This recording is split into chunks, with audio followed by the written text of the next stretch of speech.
A primera vista, San Luis Potosí es un lugar que no ha aportado autores importantes al mundo de las letras, sin contar, claro, a Manuel José Otón.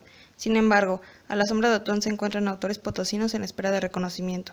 Uno de ellos es Miguel Álvarez Acosta, que si bien es reconocido por su trayectoria como promotor cultural, su faceta de autor es poco recordada. Miguel Álvarez Acosta nació el 29 de septiembre de 1907 en la ciudad de San Luis Potosí y murió en la Ciudad de México el 24 de marzo de 1996.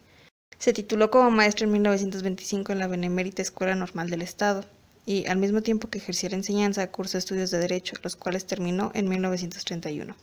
Durante su vida ocupó diferentes puestos, entre ellos juez de primera instancia en Matehuala, presidente del Supremo Tribunal de Justicia del Estado en 1938 y gobernador sustituto del Estado de San Luis Potosí en ese mismo año. Posteriormente fue magistrado del Tribunal Fiscal de la Federación, cónsul y alcanzó el rango de embajador en 1958, que desempeñó hasta 1970. Mientras era director del Instituto Nacional de Bellas Artes de 1954 a 1958, fundó 22 institutos regionales, entre los que se encuentran el Instituto Potosino de Bellas Artes, la Orquesta de la Ópera, la Escuela de Laudería, la Escuela de Música de Villa de Reyes, la Bienal Interamericana de Pintura y Grabado, los cursos mundiales de Fabigni para piano, los de orquesta de Igor Markevich y los de virtuosidad violinística de Henry Selig. Más adelante fundó el Teatro del Granero, el de Chapultepec, el Orientación, el Villorrutia y los edificios para las escuelas de danza y teatro. Fue fundador del Organismo de Promoción Internacional de Cultura, OPIC, que dirigió con el rango de embajador ya mencionado. Más tarde, como subsecretario de Radiodifusión, fundó la red televisiva denominada Televisión Cultural de México, TCM, con 110 estaciones en todo el país, antecedente de TRM, Televisión de la República Mexicana. Esta red televisiva contaba con 52 canales repetidores de televisión cultural a modo de depuración del consumismo televisivo. Como escritor, Álvarez Acosta también destacó por su variedad.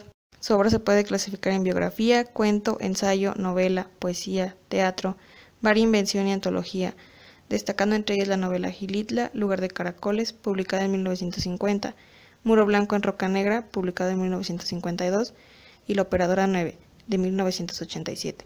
Mientras que en poesía se destacó por Romances, publicado en 1935, y Nave de Rosas Antiguas, de 1952. Cabe destacar que Álvarez Acosta ganó el Premio Ciudad de México en 1948 y el Premio Internacional Buenos Aires en 1950 por su obra Gilitla. Por los cargos que ocupaba, también escribió varios discursos y columnas, entre los que están Homenaje a Pablo Casals y El último Sabino, don Julián Carrillo. Sin embargo, el que destaca es Discursos, que está dividido en 2 tomos, pero que al menos en los centros de información del Estado no se encuentra ninguno de estos ejemplares. Por otra parte, no hay información acerca de su vida personal en los archivos impresos. Sin embargo, en una nota recuperada del Universal, se sabe que tuvo 3 hijas, María Eugenia, Ruth y Silvia Álvarez Puyol. La tarde va caminando con lentitud, pero en breve llegará a su fin. Mientras tanto, tiembla en el paisaje una luz verdosa, tejida con ramazones lila, una tinta melancólica que alienta las más hondas propensiones hacia todo lo enfermizo.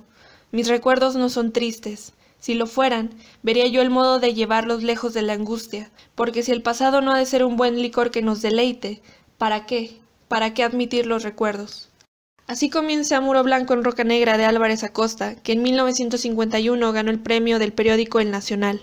En palabras de Agustín Yáñez, miembro del jurado, esta novela es como una catedral, como una sinfonía, como un extenso fresco. Pero algo más, es la vida misma recreada por el poder del artista y una visión del cosmos encerrada en términos preciosos, aquí y ahora.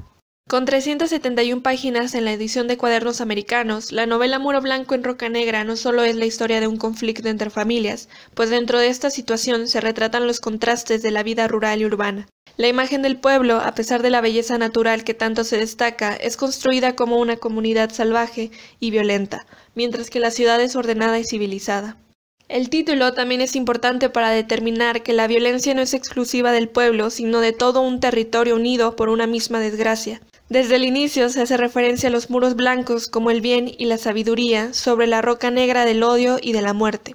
Posteriormente, el origen de la roca negra es develado. Se refiere a la explosión del volcán Hitle, cuya lava inundó la región. Al secarse se volvió negra y dura. Sobre la roca se levantaron los muros blancos.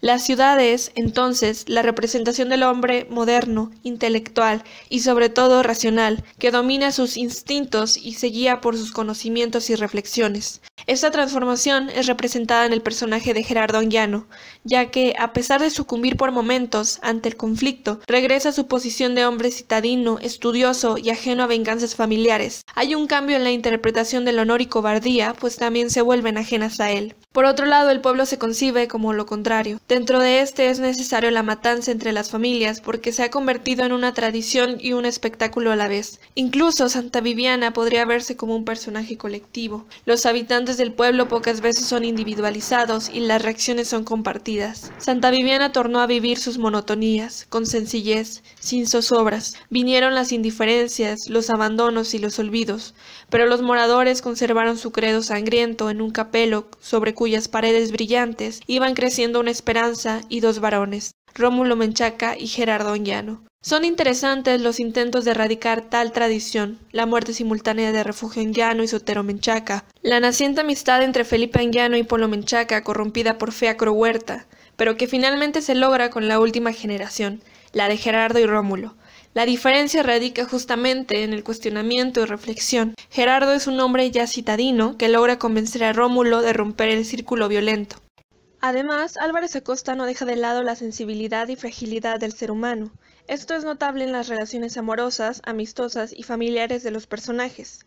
Y aunque las mujeres viven bajo un sistema dominado por hombres, en ellas se representan las injusticias de la sociedad y los valores de la tradición, así como de la razón. Solo basta leer las escenas de Irene y Felipe, de Elsie y Gerardo, para darse cuenta de esto. El tratamiento de la constante lucha entre el ser y el deber, el compromiso personal y el familiar es realmente conmovedor. Además, el estilo de Álvarez Acosta es diverso y comprometido, difícil de clasificar en una sola corriente literaria, pues bien podría entrar dentro del romanticismo por la exaltación de la naturaleza, pero no está en contra del mundo moderno. Dentro del realismo porque también exalta el paisaje urbano. Dentro del naturalismo porque resalta los vicios del ser humano. Dentro del costumbrismo por los cuadros de costumbres. Todo esto sin desligarse de la identidad nacional, contrario al modernismo. La novela fue llevada al cine por Luis Buñuel bajo el título de El río y la muerte en 1954. La adaptación de esta historia conllevó una serie de cambios, como la supresión de ciertas escenas bastante violentas, así como de algunos personajes que simplifican la trama. Sin embargo, las decisiones de Buñuel tienen un propósito, ya que da otra visión del pueblo, pues, aunque sigue siendo violento, de alguna forma lo redime ante el sangriento pasado. Como después contará Álvarez Acosta en el prólogo de La Operadora 9, estaba satisfecho con la adaptación que había realizado Buñuel. Sin embargo, el final ocasionó un disgusto. No era para nada lo que él había intentado reflejar en la novela y se lo comentó al director. Lamentablemente, esto generó una pelea entre ambos y el asunto terminó ahí, aunque según el autor, durante un festival de cine en Venecia, la película fue bien recibida, hasta donde Buñuel respetó su obra, pero al llegar a la escena final fue abucheado.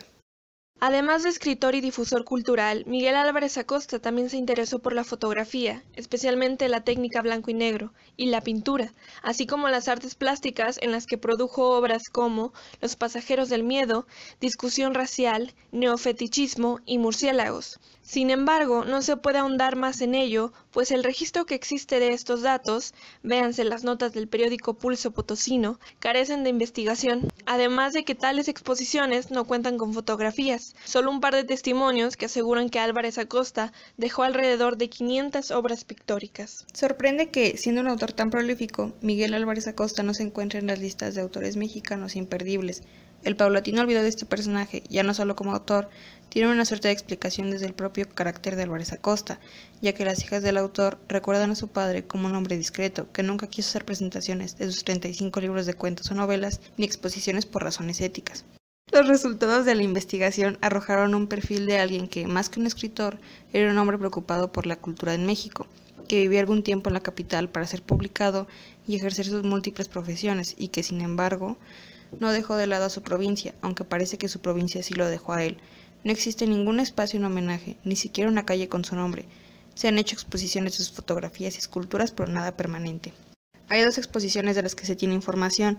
La primera en 2002 en Coyoacán, Ciudad de México, donde se exhibieron 120 obras pictóricas, entre las que destacan numerosas representaciones de Cristo, retratos como el de Diego Rivera, así como un tema distintivo, ciudades o escenas en las que aparecen figuras humanas o animales de grandes dimensiones rodeadas de personas diminutas que deambulan por las calles.